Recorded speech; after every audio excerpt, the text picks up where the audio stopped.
She looked like a forgotten grandmother at a military gala.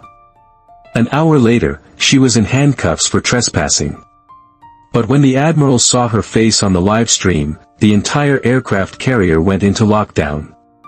The salt-laced wind off the Elizabeth River snapped the massive flags taut against a steel-gray sky.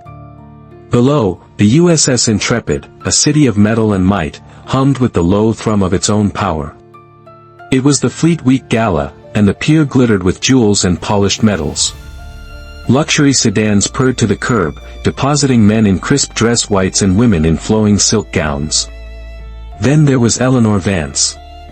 At 60, she moved with a quiet economy that made her almost invisible. She clutched a simple leather satchel to her side, her olive drab M65 field jacket, a relic from another era and another service branch, a stark island of utility in a sea of formal wear. The invitation in her pocket felt less like an honor and more like a court summons from a past life. The air, thick with perfume and the clink of champagne glasses, warred with the memory she couldn't shake, the sharp, clean scent of jet fuel and open ocean. I don't belong here anymore, the thought echoed, a familiar ghost. Her eyes, the color of storm-worn flint, scanned the crowd not with envy, but with a technician's practiced assessment. They settled on the man at the security checkpoint. Kalen Rhodes stood as if posing for a magazine he believed he should be on the cover of. His Zegna suit was a shade too shiny, his hublet watch a glinting, ostentatious statement on his wrist. As the son of a celebrated four-star general, Kalen had spent his life marinating in the reflected glory of military honor without ever having to endure its trials. This role, head of event security, was his little kingdom, a stage to project an authority he hadn't earned. He spotted Eleanor shuffling forward and a smirk played on his lips. She was a loose thread in his perfectly woven tapestry of prestige. "Ma'am," he began, his voice a slick, condescending bomb. "This is a restricted event. I'll need to see your credentials." Eleanor handed him the heavy cardstock invitation. Kalen barely glanced at it, his focus entirely on her out-of-place attire. He let out a theatrical sigh. "Eleanor Vance. I'm afraid you're not on our primary guest manifest. There must be some mistake." He gestured dismissively to a roped-off area with a few plastic chairs. "You'll need to wait over there while we verify your situation." The words were polite. The tone was pure dismissal. She was a problem to be managed, a piece of clutter to be cleared. Without a word, Eleanor nodded and moved toward the designated purgatory, the weight of 100 judging eyes following her every step. The verification area was a small, humiliating pen designed to isolate anomalies like her. Eleanor sat, her back straight, her hands resting on her satchel. But as she waited, her gaze drifted to a magnificent, museum-quality scale model of the USS Intrepid, the centerpiece of the reception hall. And then she saw it. An error. A small but potentially fatal mistake that sent a jolt through her system, a flicker of the old command instinct she had spent years trying to bury. Her body moved before her mind could protest. She rose, walked to the model, and her fingers, etched with the fine lines of age but steady as a surgeon's, gently reached out. She adjusted the miniature phalanx CIWS gun mount on the starboard side by a few millimeters. The phalanx's starboard firing arc is fouled by the mast assembly in this configuration, she murmured, almost to herself. It needs a 10-degree offset. Otherwise, you've got a fatal defensive blind spot. A nearby cluster of guests fell silent, their cocktail party chatter faltering. They stared, bewildered, at this shabby woman speaking with the casual authority of a weapons systems engineer. Kalen, who had been watching her with the predatory focus of a hawk, saw his opening. This was it. The proof. He strode forward, his phone already in his hand, a cruel glint of triumph in his eyes. Well, what have we here?" he announced, his voice booming across the deck. He hit the "Go Live" button. "Ladies and gentlemen, we have a real expert in our midst." The camera's red light was a malevolent eye. "We're live at the Fleet Week Gala, and we've got a classic case of stolen valor in progress," he narrated, his voice dripping with mock gravity. He panned from Eleanor's weathered face to the intricate model. This individual, who couldn't get through security, is now trying to impress everyone with her tactical knowledge. He started a hashtag on the fly, typing it into the caption, #StolenValorslam. The comments started to flood in. "Get her out of there.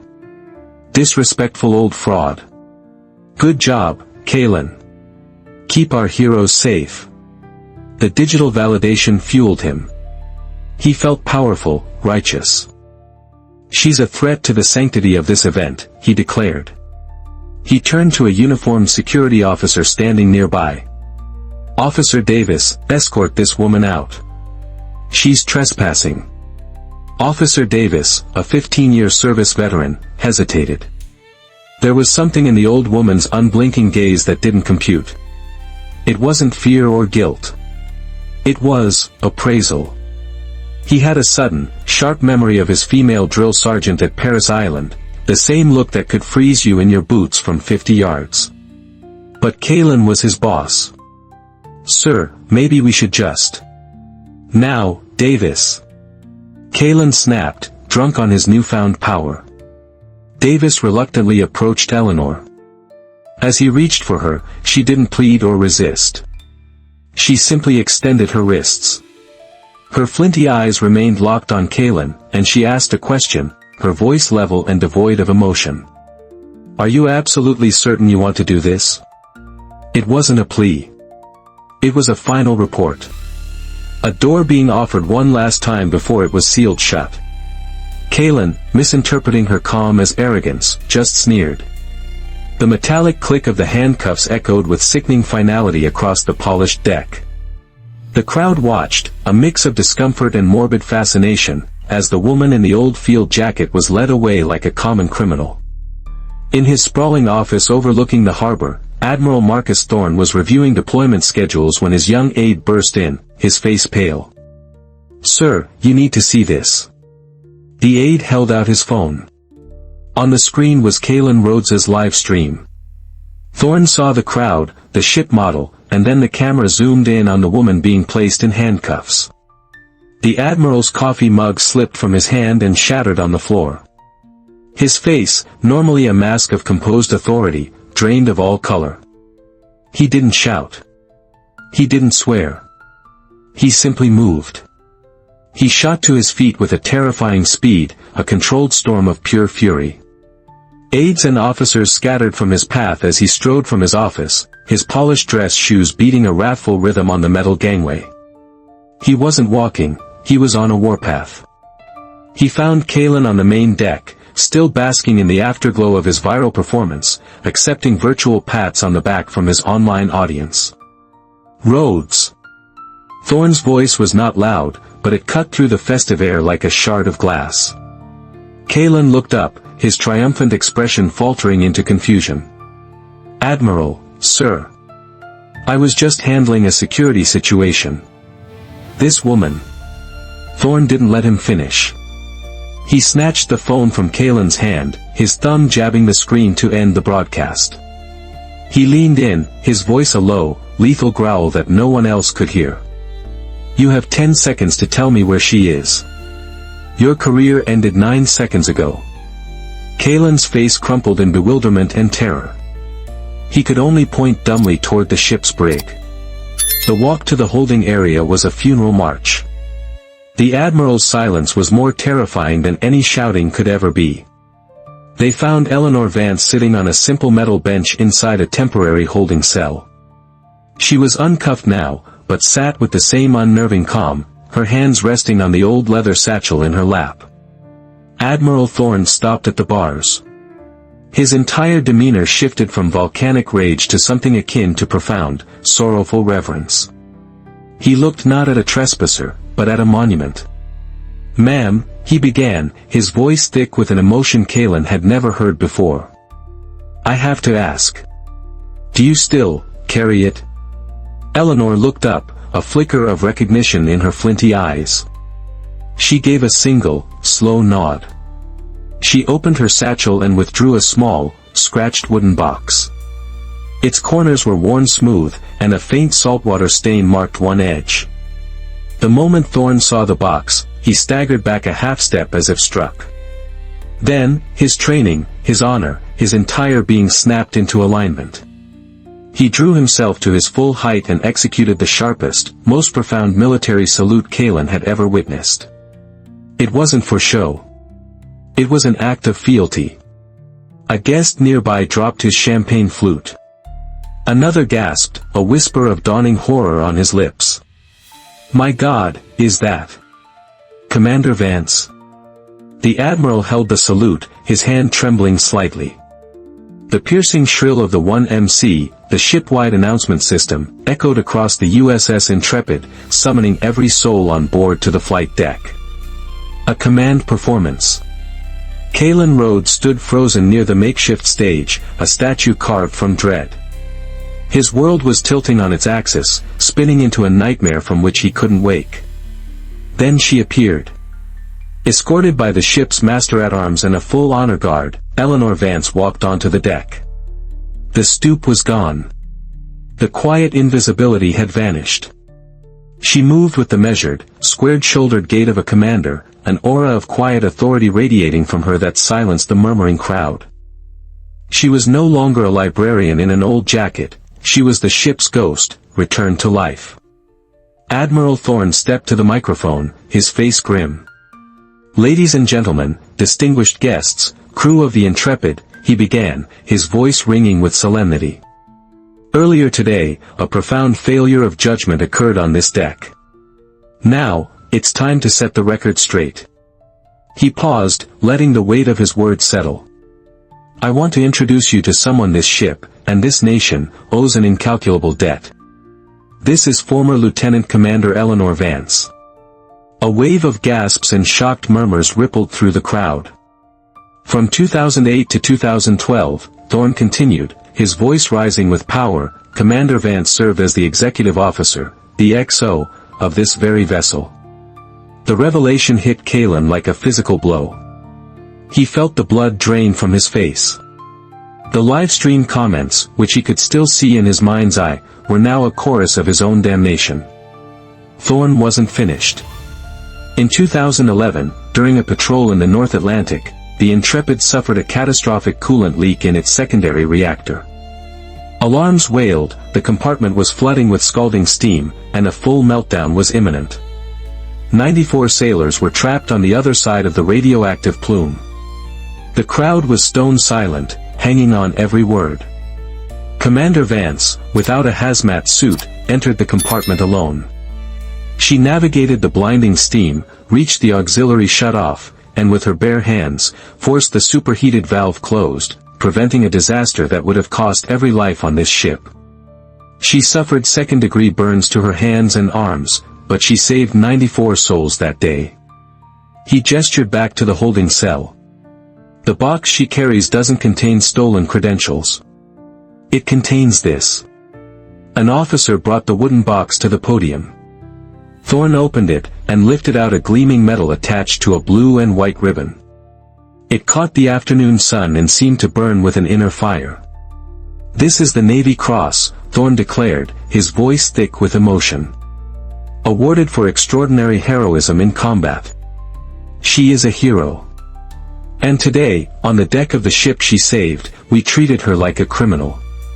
The truth landed.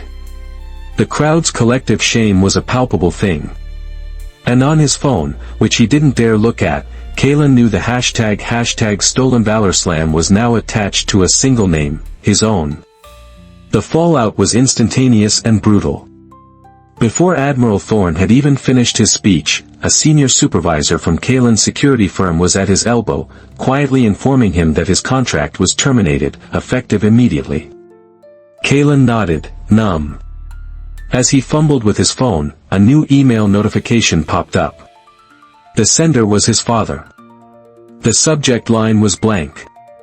The body of the message contained a single, devastating sentence: "Return the family signet ring." It was not an outburst of anger. It was an act of surgical disownment. In the world Kalen had been raised in, it was a sentence worse than death. The honor he had so desperately tried to emulate through bullying and posturing was now denied to him by its very source. Within hours, he was not just unemployed, he was in exile. His name became a viral shorthand for arrogance and ignorance.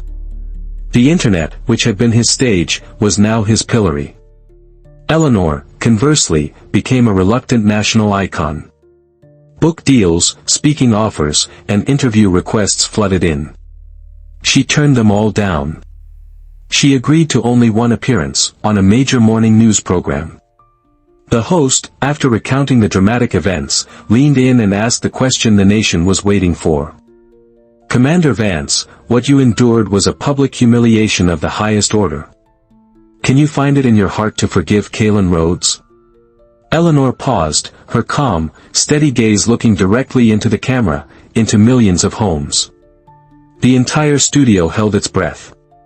"Forgiveness is a complicated word," she said, her voice quiet but firm.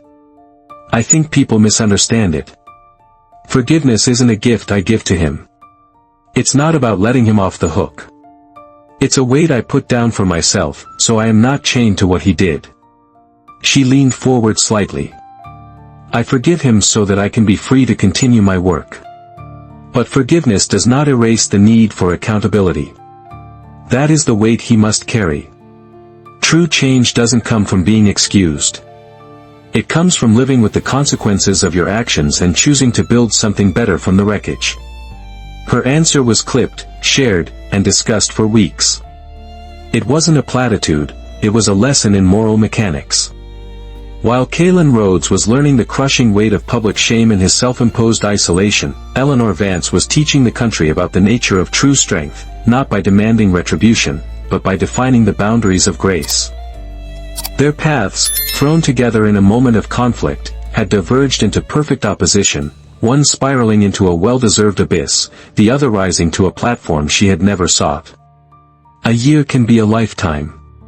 For Eleanor Vance, it was a year of purpose. The flood of donations from a grateful public was channeled into a new venture, the Second Watch Foundation, dedicated to helping veterans transition back into civilian life with dignity. Its success was quiet but profound. One anecdote that made the local news told of a formerly homeless Navy SEAL who, with the foundation's help, was now the logistics chief for a major shipping company. Eleanor never took a salary. She could still be found most days behind the circulation desk at the Norfolk Public Library. For Kaylin Rhodes, it was a year of anonymity and atonement. His name was unemployable. His inheritance was gone. He ended up at a small, struggling nonprofit that ran a community garden for veterans. The work was grueling, turning soil, hauling compost, building raised beds under a punishing sun. It was humbling, thankless, and for the first time in his life, it was real. Unbeknownst to him, a significant portion of the nonprofit's funding came from an anonymous grant from the Second Watch. The meeting, when it finally happened, was on a quiet Tuesday. Eleanor had come to the garden to see the program's progress. She saw him first, thinner, weathered, his hands calloused and caked with dirt. He looked up and froze. The air between them was heavy with the ghost of that day. Kaylin wiped his hands on his jeans and walked toward her, not with a swagger, but with the hesitant steps of a man who knew his place. He didn't make excuses. He didn't beg. He just met her gaze and said, his voice raw, "I know I don't deserve your forgiveness. I want you to know I'm trying to become someone who might."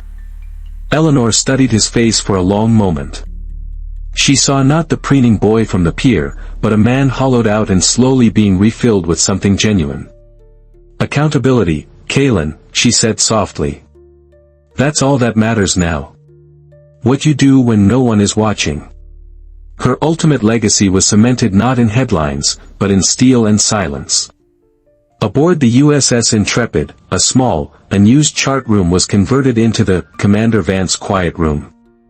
There was no grand portrait, no fanfare. There was only a simple glass case. Inside, resting on a bed of dark blue velvet, was her Navy Cross.